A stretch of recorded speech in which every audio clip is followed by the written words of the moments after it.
sejak kebangkitan ulama bersama pengikut-pengikutnya istiqomah dan setia jaga akidah dan sunnah Rasulullah. Alhamdulillah segala puji baginya ulama bersama pengikut-pengikutnya istiqomah dan setia menjaga agama nusa dan bangsa. Mari kuatkan niat kita, kita bulatkan tekad kita, terus lanjutkan amal kita, mengembangkan hikmah kita. Assalamualaikum warahmatullahi wabarakatuh. Alhamdulillahi rabbil alamin wa bihi nasta'inu ala umurid dunya waddin. Wassalatu wassalamu ala asyrafil mursalin sayyidina wa maulana Muhammadin wa alihi wa sahbihi ajma'in. Amma ba'd.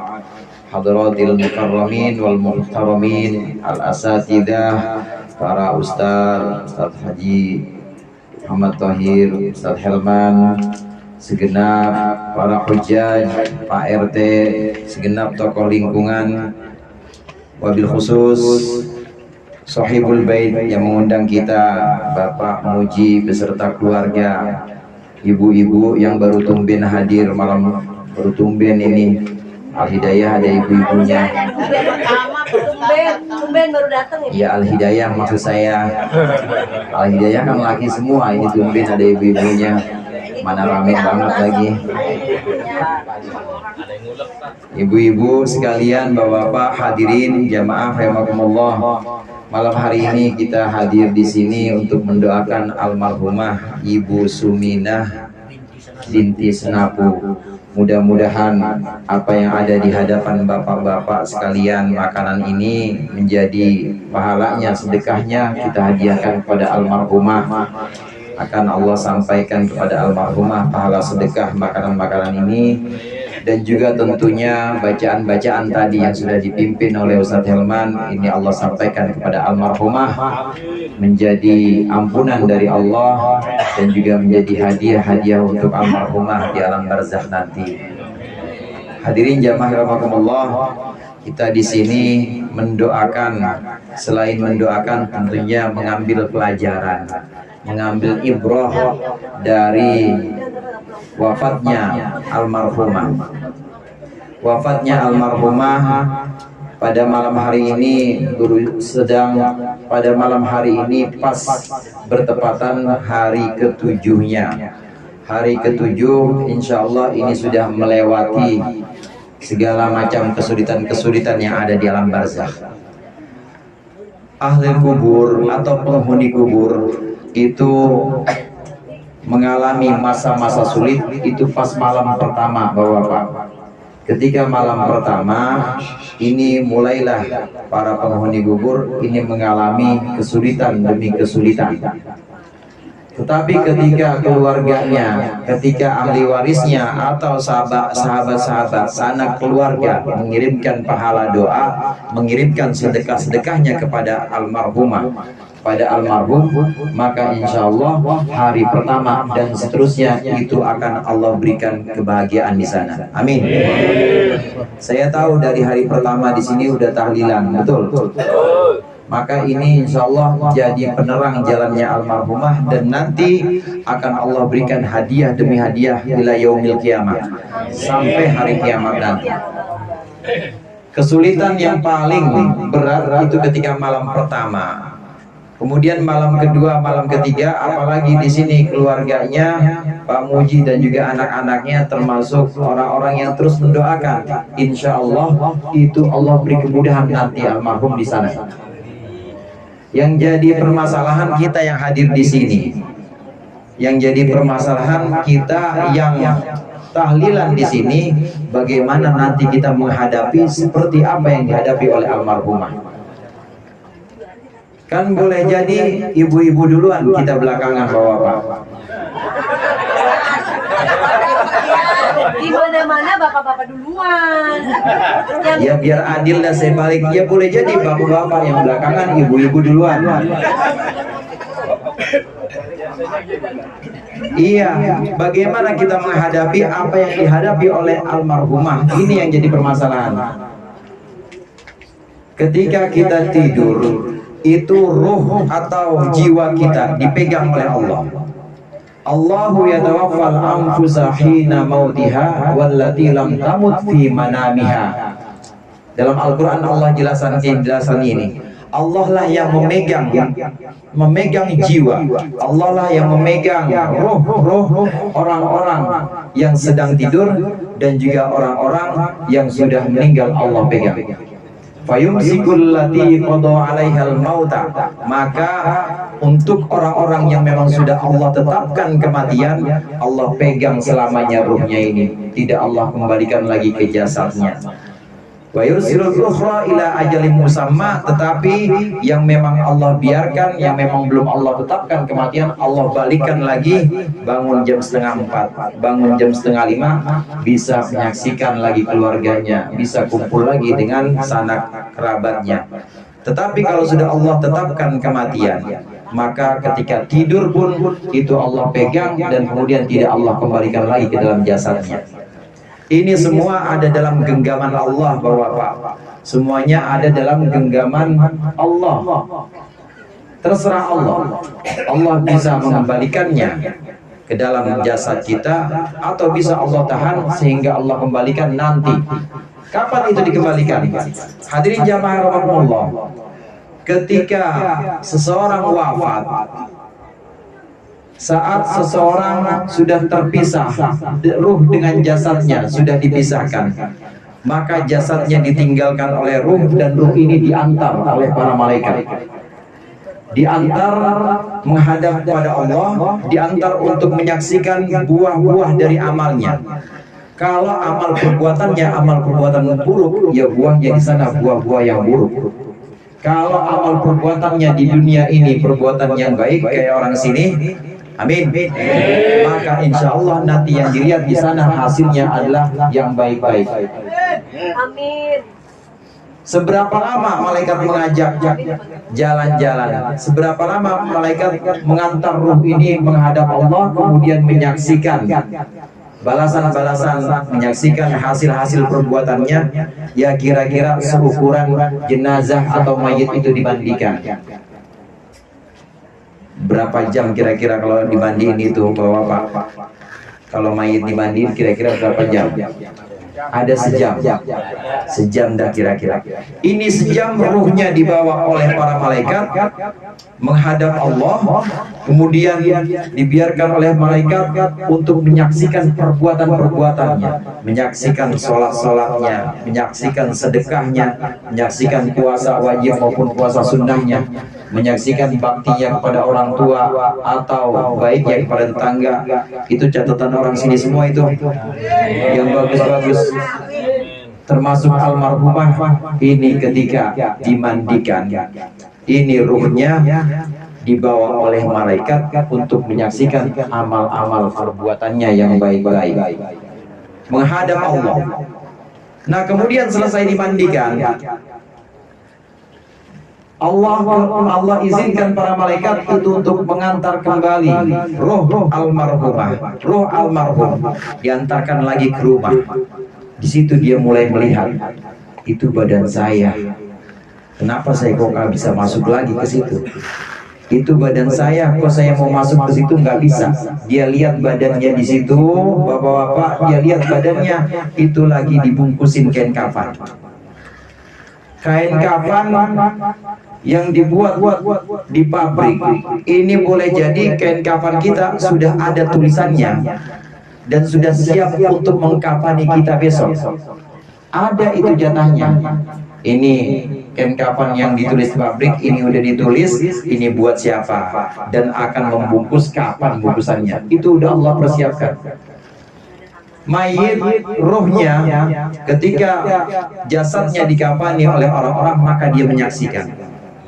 kemudian dirapihin, kemudian juga dikasih wangi-wangian, kemudian juga dikasih kapas, digotong karena nggak bisa jalan sendiri, digotong ke musola, digotong ke masjid untuk diem-diem Bu. Ibu makan tahu biar tahu rasa tahu. Aku makan tahu. Digotong dibawa ke masjid, masih melihat ini rohnya. Itu jasad saya, itu badan saya. Kenapa kok saya nggak bisa mau masuk ke situ lagi? Itu orang-orang pada ngapain? Kayak mimpi Pak. Kayak mimpi. Melihat kok ada badan saya nggak bisa di situ. Saya ngelihat di situ ada Pak Muji. Saya ngelihat suami saya ngelihat ada anak saya. Itu ada Ustadz Thohir juga pada ngapain itu orang-orang. Kalau dibilang mimpi kok saya nggak bangun ini, terus melihat, kemudian diantarkan ke kuburan, dimasukkan ke dalam liang kubur, masih melihat itu tubuh saya mau diapain, tubuh saya dimasukkan ke situ. Rasanya pengen bangun, rasanya ingin lari dari mimpi ini, tapi ya bukan mimpi, ini kenyataan. Kenyataan bahwa sudah habis masa waktunya, sudah habis ajalnya sudah datang, maka memang harus itu yang diperlakukan kepada setiap orang, termasuk pada almarhumah. Setelah orang-orang yang menguburkan kembali dari penguburan, kemudian 7 langkah dari sana, maka mulailah fitnah yang pertama Bapak, Ibu-ibu. Fitnah yang pertama itu adalah Dobtotul Qabri. Fitnah yang pertama atau cobaan dan ujian yang pertama itu adalah gencetan kubur, saudara. Dan semuanya dapat. Nggak peduli RT, nggak peduli RW. Tahu kalau Ustaz gencet juga Pak. Mau Ustaz kecil kayak mau Ustaz gede, gencet semuanya. Yang tidak digencet cuma para nabi, wali-wali, orang-orang soleh digencet juga. Cuma bedanya gencetan tanah kepada orang-orang soleh, gencetan tanah kepada orang-orang yang sering semasa hidupnya akrab dengan tanah, ini tidak seperti gencetannya ulekan dan cobek ngegencet telur. Hancur apa utuh itu telur Pak? Tidak seperti itu gencetannya. Tetapi gencetan tanah kepada orang-orang soleh ini seperti pelukan ibu kepada anaknya yang lama tidak ketemu. Ada nggak ibu yang meluk anaknya sampai mati? Pak, ada nggak ibu yang meluk anaknya sampai mati Bu? Banyak. Nggak ada, dipeluk kemana aja kata tanah. Kemana aja saya rindu, saya kangen dengan engkau. Saya tahu engkau adalah orang yang sejak hidup akrab dengan aku kata tanah. Jadi semenjak hidup di dunia dan tentunya untuk kita juga hendaklah kita akrab dengan tanah. Akrab dengan tanah bukan jadi calo tanah, bukan. Akrab dengan tanah, kita cium tanah itu sehari 34 kali. Subuh berapa kali kita cium tanah? Pak, 4. Berapa kali? 4 subuh itu. 1 rakaat berapa kali kita cium? 2. Ada berapa rakaat sehari? Waduh, ini kebanyakan tahu ini, mabok jadinya. Berapa rakaat dalam sehari, saudara? 17 kali 2 berapa? 34 kali kita cium tanah. Kita yang sejak hidup sudah akrab dengan tanah, sudah baik-baikan hati dengan tanah, karena diperintahkan Allah untuk sujud, diperintahkan Allah untuk mencium tanah, merendahkan ego kita, merendahkan kesombongan kita, maka insya Allah tanah itu kenal sama kita. Dan tanah yang kita cium sama juga tanah yang nanti bakal memeluk kita. Tanah yang tiap hari itu kita tempelkan jidat dan hidung kita di sana, itu adalah tanah yang tiap hari yang nanti akan memeluk kita, yang nanti akan menggencet kita. Inilah Doqtotul Qabri. Inilah ujian pertama, perjalanan pertama yang akan dialami oleh semua orang, saudara, kecuali para nabi. Di sini udah nggak ada nabi kan ya? Meskipun keturunan nabi tetap digencet, kecuali yang membedakan adalah gencetannya. Apakah gencetannya ini gencetan seorang ibu memeluk anaknya, atau gencetannya seperti telur yang digencet sama batu bata, hancur semuanya. Itu belum mungkar nakir, itu belum pertanyaan man rabbuka, belum, baru pertama itu. Untuk orang-orang yang sejak hidupnya akrab dengan tanah, mencium tanah, menuruti perintah Allah untuk sujud, karena Allah memerintahkan sholat, aqimis sholat, maka insya Allah tanah kenal sama kita. Begitu dia memeluk kita, begitu dia tahu bahwa kita yang hadir, maka tanah itu akan memeluk kita seperti pelukan ibu memeluk anaknya yang udah lama dia rindukan. Hadirin jamaah rahimakumullah, ini fitnah pertama atau ujian pertama yang dialami oleh kita nanti, oleh almarhumah juga, oleh almarhum yang sudah mendahului kita. Kemudian hadirin jamaah rahimakumullah,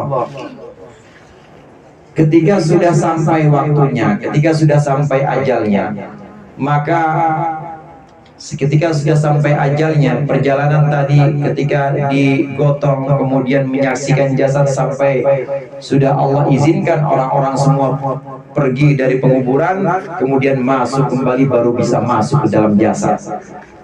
Ini masuk ke dalam jasad dan benar-benar nyata, cuma udah nggak ada orang-orang, udah pergi semuanya orang-orang. Mulailah tadi yang namanya Doqtotul Qabri atau gencetan tanah. Namun pahala sedekah, pahala bacaan-bacaan Al-Quran yang dikirimkan oleh sanak kerabat, yang dikirimkan oleh saudara-saudara almarhumah, ini langsung datang ketika itu juga ke alam kubur. Dibawakan oleh para malaikat, malaikat bawa nampan, malaikat bawa semacam baki, semacam tampah, dan itu isinya adalah hadiah-hadiah berupa cahaya untuk almarhumah. Ini pentingnya kita mendoakan almarhum. Kemudian pentingnya tahu, pentingnya bolu, pentingnya lontong yang kita niatkan, kita hadiahkan ini untuk almarhumah. Seketika itu juga dihadiahkan oleh malaikat, dibawa langsung oleh malaikat pahala-pahala sedekah ini, pahala-pahala bacaan Al-Quran. Jadi kita tidak perlu khawatir rasanya, tapi juga jangan nekat-nekat amat.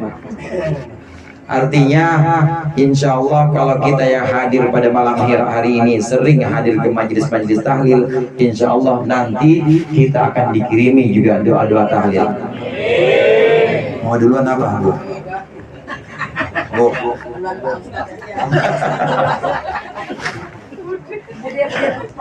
Yang terakhir hadirin, saya lihat Pak Muji mukanya sudah berseri-seri. Ulaika alaihim sholawatun mir rabbihim wa rahmah wa ulaika humul muhtadun. Allah menggambarkan sifat-sifat orang sabar atas musibah. Ini adalah orang-orang yang ketika tertimpa musibah dia meyakini inna lillahi, kami milik Allah, wa inna ilaihi rajiun, dan kami akan kembali.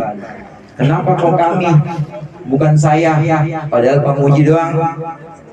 Kenapa sebutannya inna lillahi bukan inni lillahi, bukan inni sesungguhnya aku? Redaksinya di situ, ikrarnya sesungguhnya kita milik Allah, bukan aku milik Allah. Ini sebagai bentuk solidaritas hadirin. Kalau disebutkan sesungguhnya kami milik Allah dan kami akan kembali kepada Allah, Pak Muji nggak perlu khawatir. Karena yang kena musibah itu bukan cuma Pak Muji doang, tapi banyak orang yang kena musibah bahkan lebih berat lagi. Maka sebutannya inna lillahi, kami, kita semua nih orang-orang yang lagi pada susah, kita semua nih yang kebetulan sedang diterima musibah, cuma beda tempat dan gak saling kenal, kita semua ini adalah milik Allah dan kita akan dikembalikan kepada Allah. Jadi ada bentuk kekompakan di situ, bentuk kekompakan, bentuk solidaritas dengan domir jamak, pakainya sesungguhnya kami, bukan pakai ini sesungguhnya aku. Sesungguhnya kami yang ada di Pesanggerahan, kami yang ada di Bintaro, kami yang ada di Kebayoran, itu sama-sama kena musibah. Jadi jangan ngerasa bahwa yang paling berat saya doang.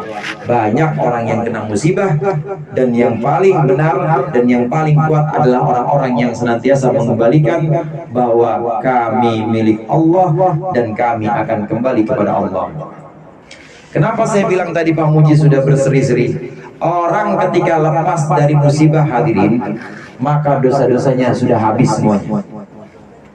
Ulaika alaihim sholawatum mir rabbihim.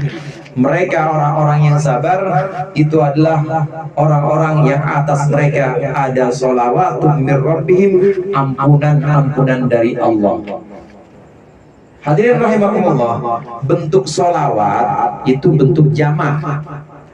Mufradnya atau tunggalnya sholat. Jadi kalau satu namanya sholat, sholat zuhur, sholat maghrib, sholat isya, satu. Tapi kalau bentuknya banyak namanya sholawat. Sholawat itu adalah sholat. Yang dimaksud sholat di sini adalah ampunan Allah. Bisa kita bayangkan, satu musibah Allah kasih ampunannya lebih dari satu.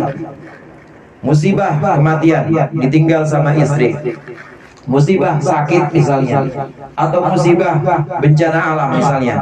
Satu musibahnya, tapi ampunan Allah ini lebih dari satu, dibersihin sama Allah.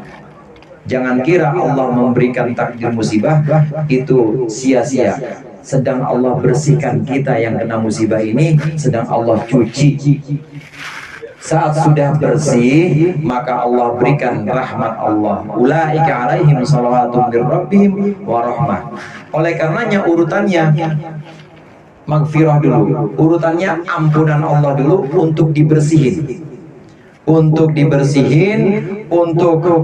dihilangin yang kotor-kotor dosa-dosanya. Setelah itu baru Allah berikan rahmah. Mimba bitahalli ba'da takhalli. Ini emang aturannya begitu. Aturannya akan Allah berikan rahmat, akan Allah berikan kasih sayangnya kalau sudah bersih semuanya. Bapak-bapak, ibu-ibu, kalau pengen ngerapihin rumah, kalau pengen dandanin bocah dah, kalau pengen dandanin bocah, masih pada punya anak kecil, cucu ya, nenek-nenek semua soalnya. Ini juga ngomong semua, ini kagak ada yang muda. Kalau muda aja rebutan. Bocah, kita mau dandanin bocah, mau dandanin anak kecil, kita mau pakein bedak, kita mau pakai kunciran biar lucu. Kalau anak perempuan kita pakein baju. Kira-kira bangun tidur kita pakein semua itu atau kita mandiin dulu, Bu? Mandiin dulu, yang segala belek, iler, semuanya pada bau ilangin dulu. Nanti kalau sudah bersih semuanya, rambutnya udah harum, baru dikasih baju yang bagus, dikasih perhiasan-perhiasan kayak kunciran, anting dan lain sebagainya. Demikian juga kita, kalau kita pengen dapat rahmat Allah, kalau kita pengen dapat pemberian-pemberian Allah yang melimpah, Allah akan membersihkan diri kita dulu. Bagaimana cara Allah membersihkan diri kita? Di antaranya adalah dengan memberikan musibah kepada kita. Itu otomatis, nggak usah istighfar, astagfirullahaladzim, astagfirullahaladzim, astagfirullahaladzim. Otomatis ketika kena musibah, Pak Muji udah hilang saja semua. Amin ya Pak? Ketika dapat musibah udah hilang dosa-dosa, karena musibah itu adalah sebagai sarana untuk mencuci dosa-dosa orang yang kena musibah. bukan hanya ditinggal mati, tapi musibah sakit, musibah bencana alam, musibah kantong bokek mulu, asal sabar aja. Musibah bini marah-marah mulu, atau laki main tangan mulu, sabar aja. Itu Allah lagi nyuci. Sebagaimana tadi kita lagi mandiin bocah, nanti kalau udah mandi udah bersih, nanti dikasih hadiah-hadiah baju baru. Begitu juga Allah mencuci dosa-dosa kita melalui musibah, dan juga melalui ibadah kita, melalui istighfar, dan baru Allah berikan rahmatnya, Allah berikan kasih sayangnya kepada kita. Mudah-mudahan kita bisa mengambil ibrah, bisa mengambil pelajaran pada malam hari ini, dan tentunya mudah-mudahan Allah tetap berikan kesabaran kepada Pak Muji beserta keluarga, dan Allah jadikan kubur dari almarhumah Ibu Suminah sebagai raudhah min riyadil jannah, dan anak-anaknya Allah jadikan anak-anak dan keturunan yang soleh solihah ila yaumil qiyamah. Demikian, mudah-mudahan bermanfaat. Lebih kurangnya saya mohon maaf. Wallahul muwaffiq ila aqwamit thoriq. Wassalamualaikum warahmatullahi wabarakatuh.